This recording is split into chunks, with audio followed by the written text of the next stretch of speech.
What did it look like? Like a wing. It was the wing off a bloody aircraft. Just seems to really tear at the fabric of reality that a whole jet line just disappeared. In the dark and unexplored depths of the Indian Ocean lies the wreckage of an aircraft whose disappearance has puzzled the world for a whole decade. This isn't just any aircraft mystery. It's a haunting story involving a Malaysian Airline flight and 239 passengers and crew members who suddenly vanished into thin air on an ordinary night. What new revelations have emerged from this disturbing incident? Get ready for a deep dive as an underwater drone finally revealed the location of Malaysia Airline flight MH370, the day the world stood still. Around midnight on March 8, 2014, flight MH370 took off from the Kuala Lumpur International Airport in Malaysia with 227 passengers from different nationalities, along with 12 crew members. Behind this plane was Captain Zaharieh Ahmad Shah and his first officer, Fariq Abdul Hamid, two men with years of flying experience under their belt. The destination was the Beijing Capital International Airport in China, and the expected arrival time was 6:30 a.m. local time. However, no one expected this to be the aircraft's final flight. At around 1:07 a.m., the plane's communication system sent out what would be the last transmission, showing a normal routing all the way to Beijing, and at that point, nothing seemed out of place. Then, at 1:19 a.m., someone in the cockpit made a voice check-in with air traffic control, announcing the flight's transition from Malaysian airspace to Vietnamese airspace. "All right, good night," said the co-pilot Fariq Abdul Hamid. And while this might sound like an eerie final message, it was actually a standard radio parlance used by pilots when executing a handover from one airspace to another. However, everything changed just 2 minutes after this message, as the plane suddenly vanished from the air traffic radar system. The aircraft's transponder, which transmits the plane's altitude, speed, and direction, appeared to have been turned off from inside the cockpit, so the plane was flying blind from the ground's point of view. Why was the transponder of a commercial aircraft turned off mid-flight? Had it been hijacked? Was there a system failure? Or did the pilot just kickstart his sinister plan? These questions ran through the minds of the air traffic controllers as they scrambled to get flight MH370 back online. According to later reports, a Thai military radar located in the Surat Thani province of Thailand was also studying the airspace at the time and was able to pick up signals from the Boeing 777 even though the transponder was off. But that only lasted for a minute before the plane disappeared again at 1:22 a.m. At 1:28, Flight 370 reappeared on the Thai military radar, but now with a new course different from its initial direction. In addition to this Thai radar system, a civilian radar in Subang, just outside Kuala Lumpur, also spotted what appeared to be Flight 370 for a while, following a new path before it mysteriously vanished over the Gulf of Thailand between Malaysia and Vietnam. By 1:37, another half-hour update from the plane's communication system was expected to be transmitted. But when nothing showed up, officials knew something was seriously wrong. This was because, unlike the transponder, which can be easily disabled, turning off the aircraft communication addressing and reporting system requires special expertise and knowledge of aircraft mechanics, because the system reports anything being done to the plane directly to satellites. So turning it off reduces the possibility of tracking the flight. However, even with the major tracking system cut off, the Malaysian military radar systems were still able to detect the plane around 2:15 a.m., flying over the small island of Pulau Perak in the Strait of Malacca. At this point, flight MH370 was already hundreds of miles off course, far away on the other side of the Malay Peninsula.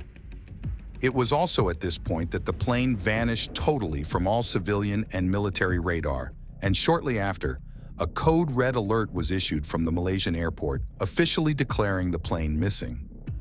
By 6:30 a.m., when the plane was expected to land in Beijing, China, nothing showed up, and about an hour later, Malaysia Airlines finally informed the public about the mysterious disappearance. But that's not where it ends, because around 8:11 a.m., satellite orbiters high above the ocean detected the plane for the last time as it attempted a series of electric connections known as handshakes with the aircraft. Under normal conditions, the signals sent from the satellites should have received a response equivalent to, "There's a plane. Hello, hello, hello. Do you have anything for us?" But even though nothing was heard from the other side, this detection confirmed that the plane was still in the air around 8 a.m., although the conditions of the passengers and crew members couldn't be confirmed since the communication link was broken.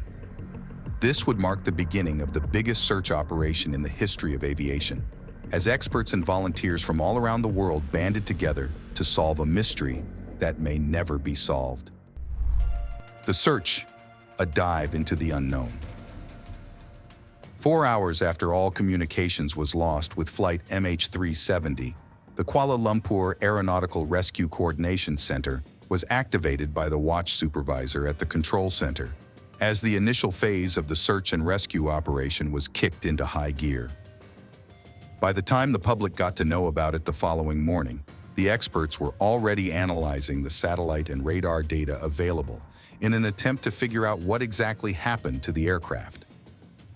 By March 9th, the Chief General of the Royal Malaysian Air Force would reveal that the flight may have taken a detour towards the Andaman Sea during the trip, adding a new layer of confusion to the whole incident. At the same time, reports began pouring in about sightings of the plane's debris, but no actual debris was discovered at any one of the spots reported. Added to this, a couple of images from China's Golfin 1 satellite was released on a Chinese website showing 3 unidentified objects floating in the sea. But after thoroughly searching the coordinates, officials also found nothing. By the end of March 9, 2014, what started as a small search had grown into a massive operation, with 40 aircraft and dozens of vessels from several nations scouring the length and breadth of the ocean in search of clues or the actual wreckage of the plane. On March 11th, China kicked things up a notch, activating the International Charter on Space and Major Disasters, and lending their satellite imagery for the search. More information would later come in the following days as the operation shifted to the Andaman Sea. By this time, all major agencies in the Malaysian government, including the Civil Aviation Department, the Air Force, Navy, and Maritime Enforcement Agency, were all involved in the mission to locate the wreckage. 26 other nations soon joined in the search, including Australia, France, India, Indonesia, the United States, the United Kingdom, and more, all bringing their most advanced technology and trained personnel to the table. To keep track of the progress, a coordination center was established at the National Disaster Control Center in Pulau Meranti, Cyberjaya, dedicated solely to finding flight MH370. In the first 2 weeks of April 2014, the search operation focused on locating the black boxes, as aircraft and ships deployed equipment designed to pick up signals from its underwater locator beacons. 4 signals were detected between April 6th and 8th, just around the same time the beacon's batteries were expected to die out. However, none of them was ever confirmed to be from Flight 370, and the black box remains lost at sea till today. A robotic submarine was also deployed to the seabed, but would later come up with no debris and no bodies. By March 17th, an agreement had been reached to hand over the operation to Australia, as the search extended beyond the previously stipulated territory.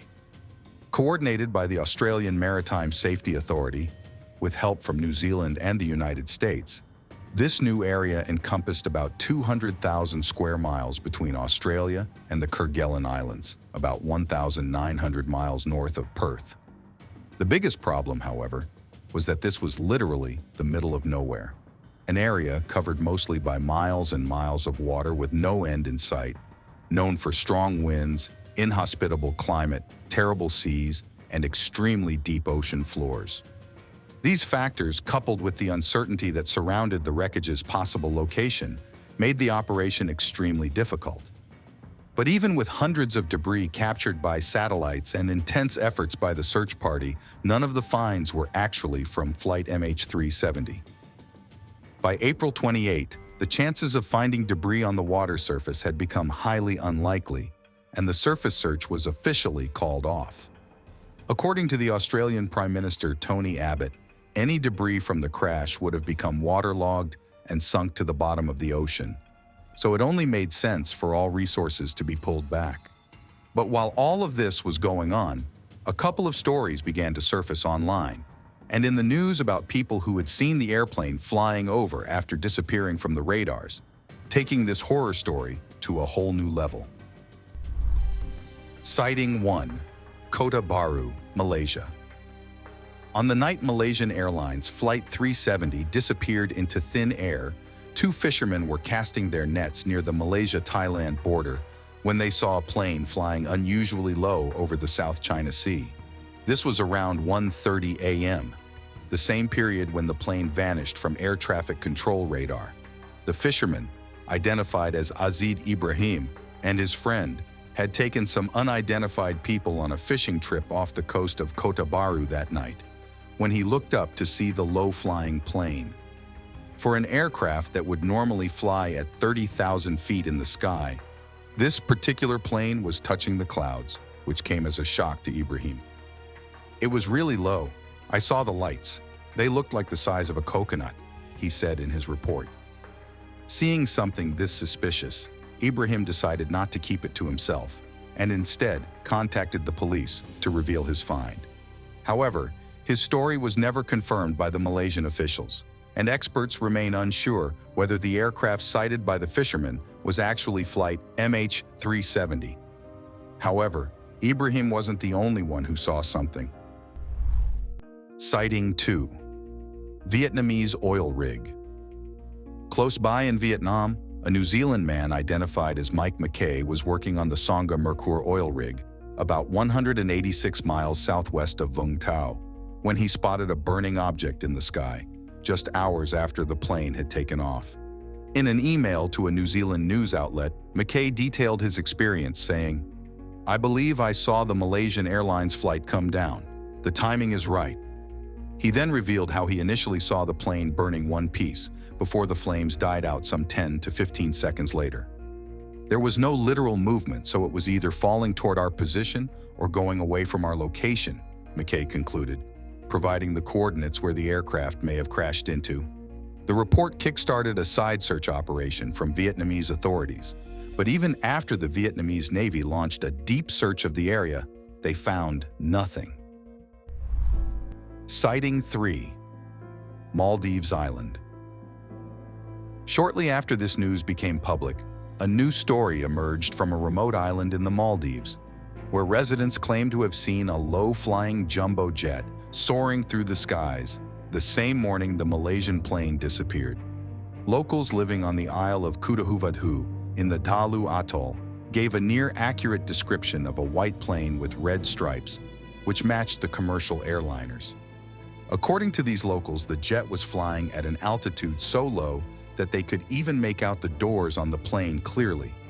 But while the testimony of a single resident may be considered unreliable, it turns out most of the island's inhabitants heard the thunderous noise of the Boeing 777 flying so low and came out to investigate, so most of them caught a glimpse of the plane before it disappeared again. However, this story was soon debunked by the Malaysian officials and the Maldives Coast Guard, who claimed to have seen nothing of such nature. With more confirmation from the Malaysian Transport Minister and the Ministry of Defense that the reports were falsified, the Maldives story gradually died out, but then another also emerged. Sighting 4. Off the coast of Indonesia. On the morning of March 9th, over 24 hours after Flight 370 disappeared, a group of Indonesian fishermen were cruising on the Straits of Malacca when they reportedly saw an airplane crash into the ocean, believing it to be the missing plane. Located between Indonesia and Malaysia, the Strait of Malacca was far from where anyone expected the plane to be, but the fishermen claimed they saw a white plane crossing and circling as smoke billowed from its right rear portion. After circling twice and tilting slightly to the left, the plane apparently began flying lower before it fell out of their sight. "We suspect the plane crashed into the sea," they said. But while their curiosity pushed them to go check it out, the large waves on the sea and the fact that they didn't have enough fuel made that practically impossible. However, there are a few holes in this particular story. First was the fact the sighting took place over 24 hours after the plane took off from Kuala Lumpur. And then there's the fact that Indonesian military officers claimed their radar didn't spot Flight 370. Sighting 5. Indian Ocean. Remember Mike McKay, the oil rig worker who claimed to have seen the plane burning in the sky? Well, turns out he wasn't the only one who saw a burning plane. Catherine T., a 41-year-old British sailor from Liverpool, was on a 13-month trip across the ocean with her husband when she also spotted a flaming object streaking across the night sky. According to T., she was on night watch at the time of the sighting, while her husband and a crew member were asleep on deck when the burning piece appeared in the skies. I could see the outline of the plane. It looked longer than planes usually do. There was what appeared to be black smoke streaming from behind it. She also claimed to have seen 2 other planes going in the other direction and concluded that they would have reported any incident to the appropriate authorities. But it wasn't until March 10th, when T and her husband arrived in the city of Phuket, Thailand, before she realized the significance of her sighting. Unfortunately, her memory was already a bit fuzzy at this point, so she was skeptical about reporting it to the authorities. But by June 2014, the sailor and her husband finally filed a report to the Joint Agency Coordination Center in charge of the search operation, explaining what she saw that night, while maintaining that she wasn't sure that the plane she saw was Flight 370. But even with the number of sightings reported, the location of the plane's wreckage still remained a mystery until a year later, when debris from the plane started showing up on beaches. Before we reveal more shocking revelations, here's our subscribers' pick for today. A news article recently appeared online, claiming that an underwater drone finally revealed the location of Malaysian Flight 370, but the validity of this information remains uncertain. In the aftermath of the incident, government agencies and private investigators embarked on a mission to locate whatever remained of the doomed plane, diving into the depths of the ocean with advanced drones, capable of going thousands of feet underwater beyond human diving capabilities. At a point during the search, a private firm claimed they had more than a dozen drones searching several parts of the ocean. However, all underwater explorations turned out to be unsuccessful, and as time goes by, the search gradually came to halt. That was until recently, when another unknown private firm announced their latest discovery, accompanied by a picture showing divers checking out what could be the wreckage of Flight 370. Unfortunately, this photograph only briefly appeared online before it was eventually taken offline for undisclosed reasons. Now, the big question remains: is this the real MH370 or just another massive hoax? Share your thoughts with us in the comments section down below. Now, let's get back to the video. New clues. How new debris changes the story. After months of scouring the ocean in an attempt to recover remains of the fallen plane, the first of many debris was eventually found on July 2015 on a beach in Saint-Denis, Reunion Island. This was the plane's flaperon, a section of the right wing which controls speed and position. The flaperon was carefully examined by experts to determine its authenticity, and in September 2015, French judicial authorities finally confirmed that it did come from the MH370. The next piece of debris was found by a French tourist vacationing at Goose Island, Mauritius back in 2016, and was classified as a non-metal piece from the aircraft's right wing. After spotting the strange object on the beach, the unidentified tourist delivered it to the National Coast Guard, who then handed it over to investigators for confirmation. By studying the debris intensively, it was discovered that the parts were uniquely made for Malaysia Airlines and incorporated into the MH370 plane, bringing one step closer to solving this mystery. Then again in June 2016, a part of the aircraft was found on Pemba Island, far away in Tanzania. Authorities believe this piece was from the plane's outboard wing flap, although there's still little explanation as to how the piece got so far away from the supposed crash site. The next one was found back in 2017 when a fisherman named Tatali from Madagascar discovered the aircraft undercarriage doors on the beach 3 years after the plane crashed. But without realizing how valuable his find was, Tatali took the strange object home and began using it as a laundry and ironing board. It took 5 years for the fisherman to finally realize this could be a piece of the missing plane and decided to hand it over to investigators, who confirmed that the mysterious object was from flight MH370. But that's not all. After studying this piece, investigators began considering the possibility that the plane may have been intentionally sunk. You see, as soon as the plane disappeared in 2014, theories began to emerge about what could have happened that night, including claims that the captain had intentionally crashed the plane. A deep dive into Captain Zahari Ahmad Shah's private affairs revealed a tumultuous life filled with marital troubles and personal struggles. While on the outside, the captain appears as a pious, dedicated, and relatively happy person, it turns out his marriage was on the verge of collapse at the time. Just days before the infamous flight, Captain Shah's wife reportedly announced she wanted a divorce as a consequence of his infidelity and was hell-bent on taking the kids and leaving the house. A friend of the captain, who also works with Malaysian Airlines, also revealed that Shah had confided in him about his marital issues just before flying that day. During a raid on his home, investigators also confiscated a flight simulator, which showed that Shah had practiced flying across the Indian Ocean, just like the MH370 did. Could it be possible that the captain was so overwhelmed by his problems that he chose to end his life that fateful night, taking 238 people along?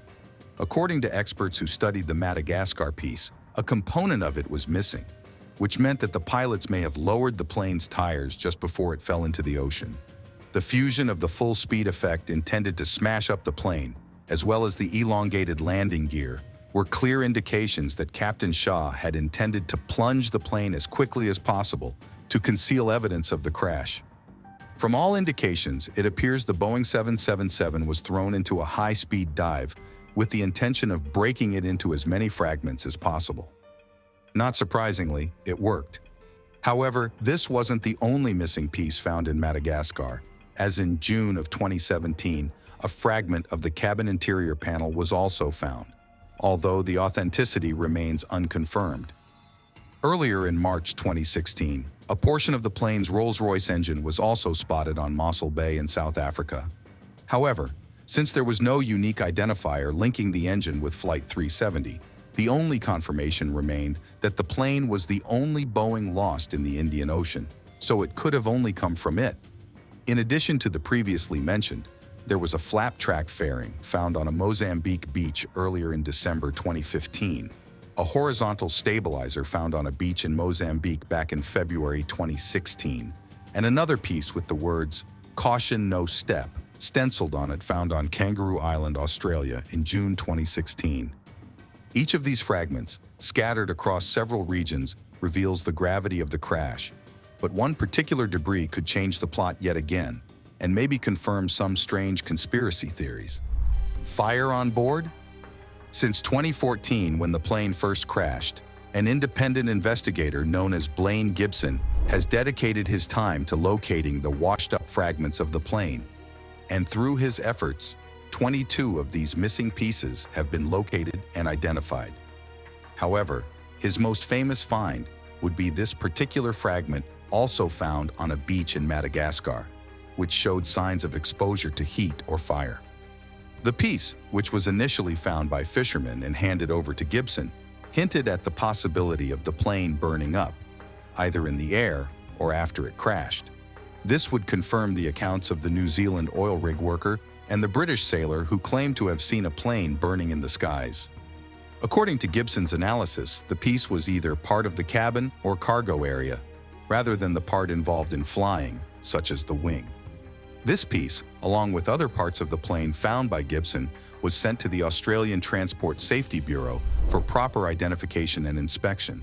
But as for the fire theory, investigators are still unsure whether to take this charred piece as confirmation or keep considering the other possibilities. Strange passengers, Russian spies, and conspiracy theories.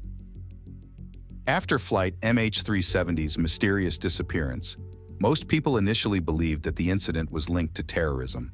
And as the investigators studied the passengers list, they found two Iranian men who appeared to have traveled with stolen passports. 19-year-old Noor Mohammed and 29-year-old Sayed Mohammed Razor Delaware were two friends seeking asylum in Europe from their home country. On this fateful day, Noor had been traveling with an Austrian passport with the hope of reaching Germany and reuniting with his mother, while Delaware was apparently using a stolen Italian passport. Following a deep investigation by Interpol, it was concluded that the two had no links to any terror group and were simply two young men at the wrong place at the wrong time. But that wasn't the only terrorist theory. Others believe the plane was hijacked by Al-Qaeda terrorists, who forced the captain to fly the plane and its passengers to Afghanistan, where they are still being held captive till today. Then there are those who believe the plane was also shot down by terrorists in an attempt to stir up trouble with the West. An even wilder theory blames Russia for the disappearance, claiming the plane was hijacked by Russian spies, while others believe the plane was actually shot down by the United States after misidentifying it as a threat. Then there are those who believe the plane is currently sitting in a U.S. airbase located on the island of Diego Garcia, and some who claim the incident was orchestrated by a malicious hacking group who hijacked the plane remotely and either crashed it or flew it to an unknown location. While each of these theories have been disproved, especially with the discovery of debris, many questions about this strange incident remain unanswered, most of which will never be solved forever. Thank you for watching. See you in the next one.